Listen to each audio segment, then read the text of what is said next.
Hai guys, terima kasih telah klik video ini. Jangan lupa like, komen, dan subscribe, dan juga share ke teman kalian. Assalamualaikum warahmatullahi wabarakatuh. Kami dari kelompok 2 yang beranggotakan Saya Raulutina Hayati, NIM F1C418009. saya Chelsea Pinada Seprianti, NIM F1C418011. Saya Rena Astika, NIM F1C418012. Saya Vina Rumintiasari, NIM F1C416034. Saya Firda Yurniar, NIM F1C418014. Saya Hefji Prasetyo Azri Pratama, NIM F1C417023. Dan saya Amin Sudarman, NIM F1C418020. Dan saya Nurul Oktaviani dari NIM F1C418005. kelompok kami akan menjelaskan tentang sindrom Klinefelter. Baiklah, yang pertama saya akan menjelaskan tentang sindrom Klinefelter. Sindrom Klinefelter adalah kelainan genetik pada laki-laki yang diakibatkan oleh kelebihan kromosom X.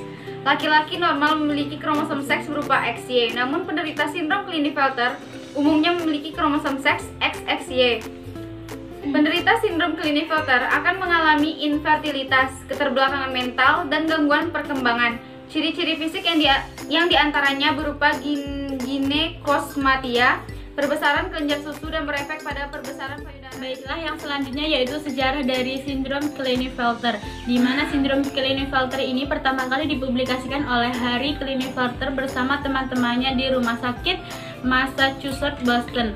Ketika itu tercatat 9 pasien laki-laki yang memiliki payudara membesar, rambut pada tumbuh, dan wajah sedikit, testis mengecil, dan ketidakmampuan mereproduksi sperma.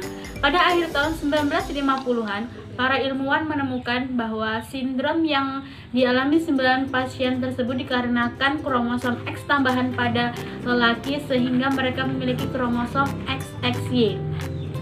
Pada tahun 1970-an, para ilmuwan menyatakan bahwa kelamin Klinefelter merupakan salah satu kelainan genetik yang ditemui pada manusia, yaitu 1 dari 5.000 hingga 1 dari 1.000 bayi-bayi yang dilahirkan akan. Selanjutnya adalah penyebab dari Klinefelter. Jadi penyebabnya adalah kelebihan kromosom X pada laki-laki terjadi karena terjadi non-disjunksi meiosis atau meiotic non-disjunction kromosom seks selama terjadi gametogenesis atau pembentukan gamet pada salah satu orang tua. Jadi non-disjunksi meiosis ini adalah kegagalan sepasang kromosom seks untuk memisah selama proses meiosis terjadi. Nah, akibat dari kegagalan tersebut, sepasang kromosom tersebut akan diturunkan kepada sel anaknya, sehingga terjadi kelebihan kromosom seks pada anak. Sebesar 40% non-disjunksi meiosis itu terjadi pada ayah, dan 60% kemungkinan terjadi pada ibu. Sebagian besar penderita sindrom Klinefelter memiliki kromosom XXY, namun ada pula yang memiliki kromosom XXXY, XXXXY, XXYY, dan XX. Baiklah, berikutnya itu ada ciri-ciri dari sindrom Klinefelter. Yang pertama yaitu ada ciri-ciri pada bagian mental, dan kedua yaitu ciri-ciri pada bagian fisik. Nah, ciri-ciri pada bagian mentalnya itu yaitu anak laki-laki dengan kromosom XXY itu cenderung memiliki kecerdasan intelektual IQ di bawah rata-rata dengan anak normal lainnya. Nah, sebagian penderita Klinefelter memiliki kepribadian yang kikuk, yang artinya itu seperti canggung di dalam keramaian. Nah, berikutnya itu pemalu, terus kepercayaan diri yang rendah, ataupun aktivitas yang dilakukan di bawah level rata-rata atau dinamakan hipoaktivitas. Nah, selanjutnya pada sebagian penderita sindrom ini itu juga terjadi autisme. Hal ini terjadi karena perkembangan tubuh dan neuromotor yang abnormal. Nah, kecenderungan lain yang dialami penderita Klinefelter adalah keterlambatan dan kekurangan kemampuan verbal serta keterlambatan kemampuan menulis. Jadi di sini sifat tangannya itu lebih kidal dibandingkan dengan manusia biasa. Nah, selanjutnya itu ditemui pada penderita sindrom ini dibandingkan dengan manusia lainnya.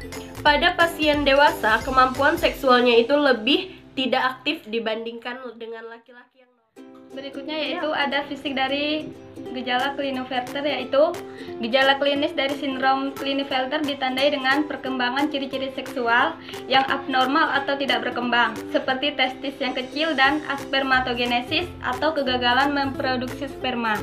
Testis yang kecil diakibatkan oleh sel germinal testis dan selitan atau interstitial cell gagal berkembang secara normal. Sel selitan adalah sel yang ada di antara sel gonad dan dapat menentukan hormon seks pria. Selain itu, penderita sindrom ini juga mengalami defisiensi atau kekurangan hormon androgen, badan tinggi, peningkatan level gonadotropin, dan ginekomastia. Penderita Klinefelter akan mengalami gangguan koordinasi gerak badan, seperti kesulitan mengatur keseimbangan, melompat, dan gerakan motor tubuh yang melambat.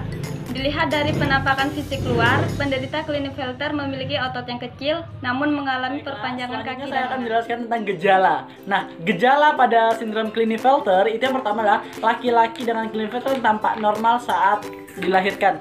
Jadi ketika manusia itu dilahirkan, laki-laki itu dilahirkan, itu tampak normal seperti bagaimana bayi biasanya. Namun pada saat perkembangannya, ya tumbuh menjadi anak-anak, itu dia memiliki pertumbuhan tinggi yang abnormal. Maksudnya dia biasanya lebih tinggi dari anak-anak yang lainnya. Terus 20-50% penderita itu mengalami tremor, dan Klinefelter tidak menyebabkan homoseksual. Selanjutnya adalah ciri-ciri seksual berkembang abnormal. Kenapa? Karena sel Leydig itu gagal bekerja sehingga produksi testosteron itu menurun. Nah, hormon FSH dan LH ini meningkat.